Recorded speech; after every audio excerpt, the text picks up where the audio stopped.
মৌসুমীর লেখা কবিতা মার্কস আপনাকে। আমি সুমিত বন্দ্যোপাধ্যায়। আজকে আপনাকে কিছু কথা বলতে ভীষণ ইচ্ছে করছে মার্কস। আসলে আমার দেশের অধিকাংশ মানুষ এখনো আপনার পুঁজিবাদী জানে না। এই তো সেদিন সরলা মাসি সকালে কাজে এলো না। দুপুরে খোঁজ নিয়ে দেখলাম তার ছেলে বাবার নামে থানায় ডায়েরি করেছে, তাই নিয়ে মাসির বাড়ি যত ঝামেলা। রতন বাউরি রোজ রিক্সা চালানো সব টাকা দেশি মদ খেয়ে নষ্ট করে আসে। মাসির রোজগারের টাকাতেও নাকি হাত দেয় রতন, না দিলে মারধর করে মাসিকে। মার্কস, রতন বাউরি আপনার পুঁজিবাদী সম্বন্ধে জানে না। গালিব স্ট্রিটের বস্তির মেয়ে মৌমিতা, ওদের টিনের ছাদ, ওর দীর্ঘদিন বিছানায় শয্যাশায়ী বাবা এবং লোকের বাড়ি ঠিকে কাজ করা মা ওর পড়াশোনার টাকা দিতে পারে না। মৌমিতা অনেক দূর পড়তে যায়, তাই সকাল থেকে সন্ধে আধ পেটা খেয়ে অফিস যাওয়া এক মায়ের বাচ্চার দেখাশোনা করে।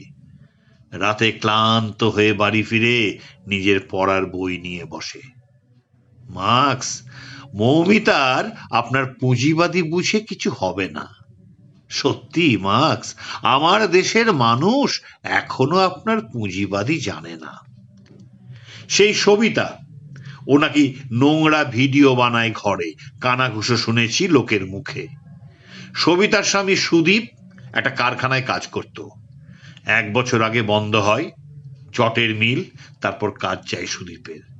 সঙ্গী এখন তার মদ আর জুয়ার ঠেক। সবিতা ওর বাচ্চাদের প্রায় খালি পেটে রাতে জোর করে ঘুম পাড়িয়ে দিত। সবিতার ঘরে 1 টাকাও ছিল না সন্তানের মুখে দুটো ভাত তুলে দেওয়ার জন্য। তার কাছে একমাত্র সম্বল তার শরীর।